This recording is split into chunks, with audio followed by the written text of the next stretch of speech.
was 15 years old, already balding, thin, basketball-etched frame, continuously, nervously banging against a box only he could see. My friend Frank robbed a Kentucky Fried Chicken with a fork.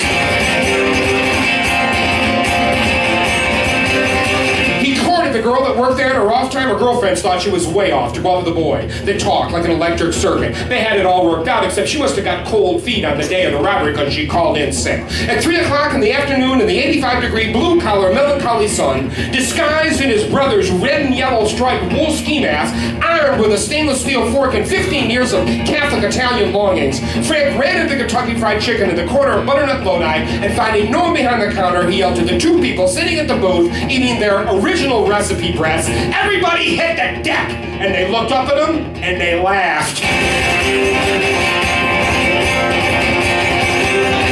The manager sauntered oh too casually out from the back room, and Frank screamed again, this time slamming his fork down so hard on the counter that he cut his own hand. And the three people saw the blood and the unrelenting fierceness behind the eyes in the ski mask, and they knew he was serious. Through the dusty and streaked plate glass window, passerbys could easily have witnessed three people huddled on the ground, and a masked Frank, fork gripped in midair as he jammed down the register button, grabbed $214 and fled.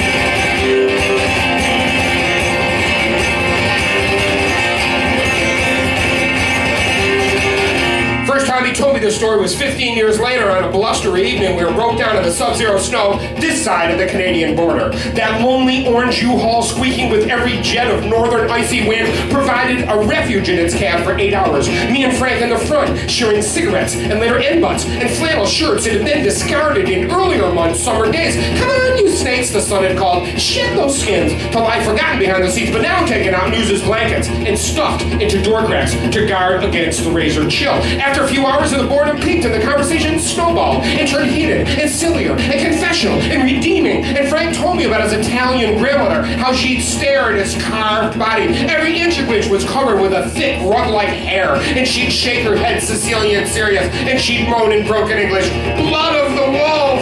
Blood of the wolf!"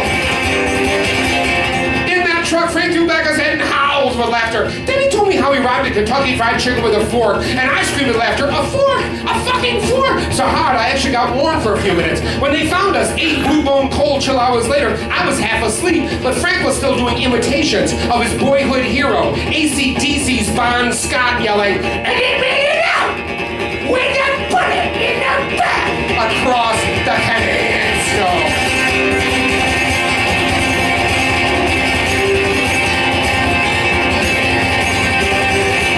That was 8 years ago. Frank drives to somebody else and I moved to Texas. We couldn't make a go of our business in upstate New York. The bank repossessed our truck. Last night when I was headed to the CD player, I thought I heard that truck outside beeping. I rode that truck for half a decade. I know the sound of it and Frank's loud, impatient, black coffee and V juice horn blast. I was ready to ride. But when I went to the window, there was no truck. And as my eyes scanned the Texas horizon, I thought I saw running behind the trees a boy.